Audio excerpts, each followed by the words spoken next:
Hello students, today we will discuss about the other type of thermometer, laboratory thermometer. In our previous lesson we have discussed about the clinical thermometer, how we use clinical thermometer, and clinical thermometer very useful to us to measure our body temperature. Using the clinical thermometer we can easily measure the temperature of our body. Then after today, laboratory thermometer are also very useful to us. Laboratory thermometer is used for measuring temperature. In this thermometer you can see the range of temperature is between -10 degree Celsius to 110 degree Celsius. -10 to 0, 10, 20 to 110 degree Celsius. In clinical thermometer, we can see the different measurement. According to laboratory thermometer, we have also different. So here we have measurement between to -10 degree Celsius to 110 degree Celsius. Okay, then after in laboratory thermometer you can also see the another type is maximum minimum thermometer. Minimum thermometer we have different type of in laboratory thermometer, minimum maximum thermometer. And using maximum minimum thermometer you can measure temperature of the day. Using laboratory thermometer we can measure the temperature of different things. For example, another type of is maximum minimum maximum minimum thermometer. And using this type of thermometer you can measure the temperature of the day. We have another type, and using this type we can measure the temperature of the day. A laboratory thermometer should always be kept upright, not tilted, as in our textbooks given the some detail for the laboratory thermometer. When you can read, you will understand better. For the laboratory thermometer are same as the clinical thermometer. As we have discussed our previous session about the clinical thermometer, when we use them we have to take care of some ways for the clinical thermometer. As like this we have also take care some of ways for the laboratory thermometer, but some is different. A laboratory thermometer should always be kept upright and not tilted. Then after also the bulb of a laboratory thermometer, here you can see this is a bulb in thermometer. Then after we have some type of liquid here. When we measure the temperature using this thermometer we can also look the liquid in them capillary tube. It is also the glass stem. Then after capillary tube we can see here the liquid. When we measure using this type of thermometer we can see here the bulb and other thing.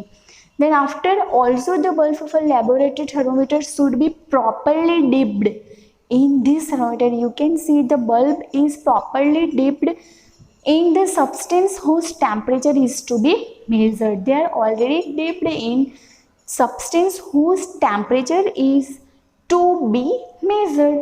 Something is different from the clinical thermometer we can see here. So laboratory thermometer is also very useful to us like clinical thermometer. They are also given the activities for them to check the measurement. You can read from your book and you will try to understand for them. Laboratory thermometer is also very useful to us like a clinical thermometer. We can measure our body temperature using clinical thermometer, and using laboratory thermometer we can also measure the temperature of other things. For example, maximum minimum thermometer is used to measure temperature of the day. Then after you can see here the laboratory thermometer. We have measure from minus 10 degrees Celsius to 110 degrees Celsius, and remains things are same as the clinical thermometer, but the bulb of a laboratory thermometer should be properly dipped in the substance whose temperature is to be measured. The transfer of heat which is available to between us, it will be transferred from one to another.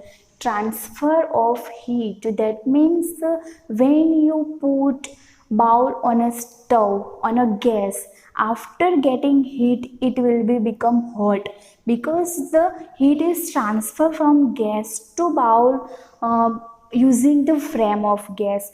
This is process of transfer of heat will be transferred from gas to bowl. When we want to cook anything, then after what will your mother do? Your mother will cooking food using the heat by the gas stove, and they have also we can also see that the process of transfer of heat. By transfer of heat process we can also get the food. So transfer of heat process is also very important to us, and in transfer of heat you can see the modes of transfer of heat. We have some types of mode in transfer of heat. In them, first is conduction, then after second is convection, and three is radiation. We have three types of modes for transfer of heat. Here we have first mode, conduction. In this mode you can see the process of transfer of heat from the hotter end to the colder end of an object is called conduction. For example, when you put iron rod on the flame using the table, then after when you give the heat it, what will be happen? First starting and will be get heat, and after some time it will be transferred from the ending end. When you touch them at their end and its end, you also feel the hot, because the process of in this the process of transfer of heat from the hotter end to the colder end.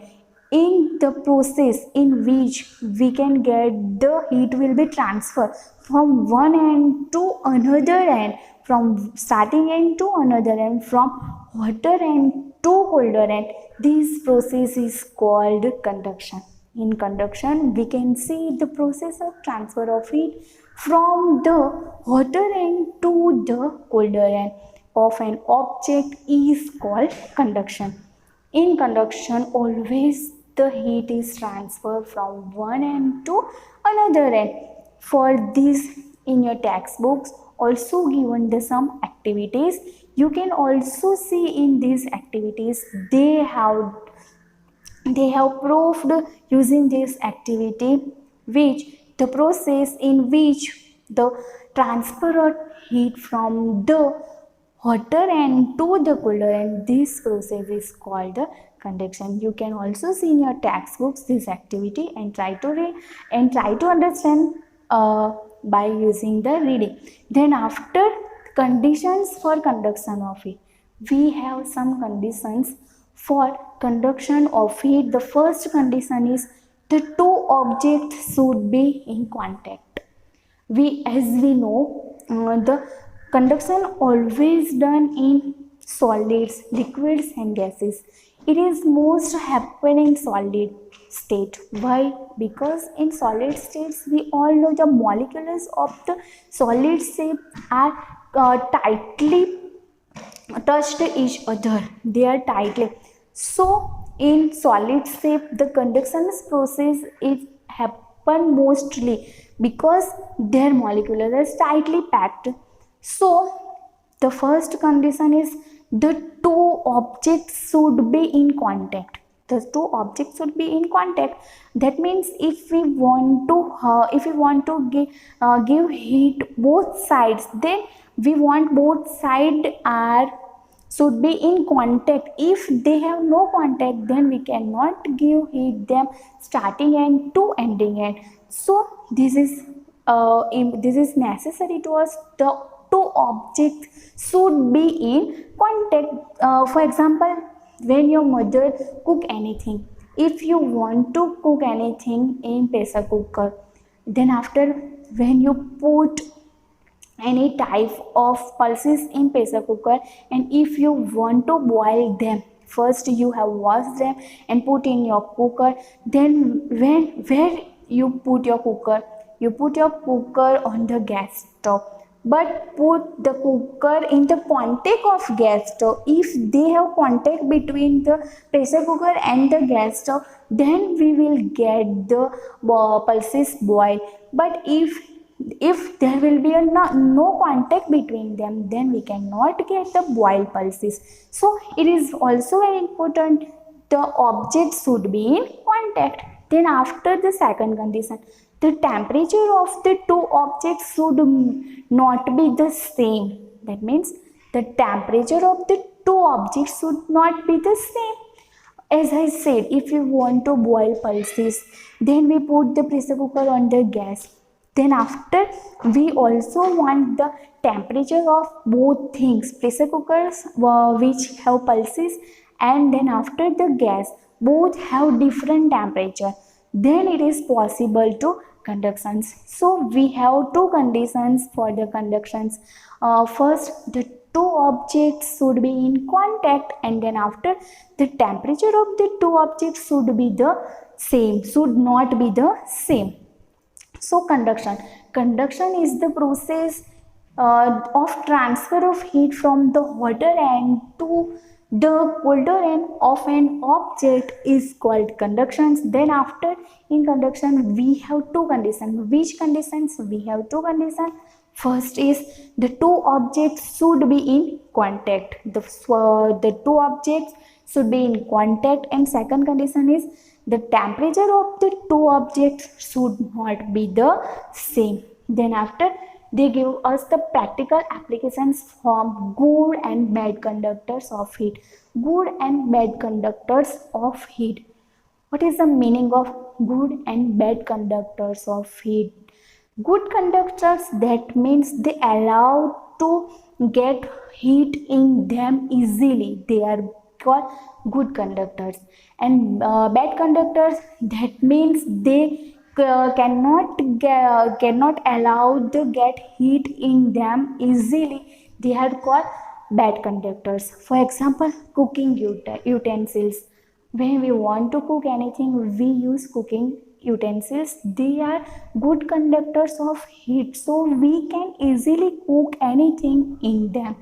Then after, coils of refrigerator and also mercury, they are also the good conductors of heat, so they can get easily heat in them. So they are good conductors of heat. They are made from different types of things, so they can get heat easily.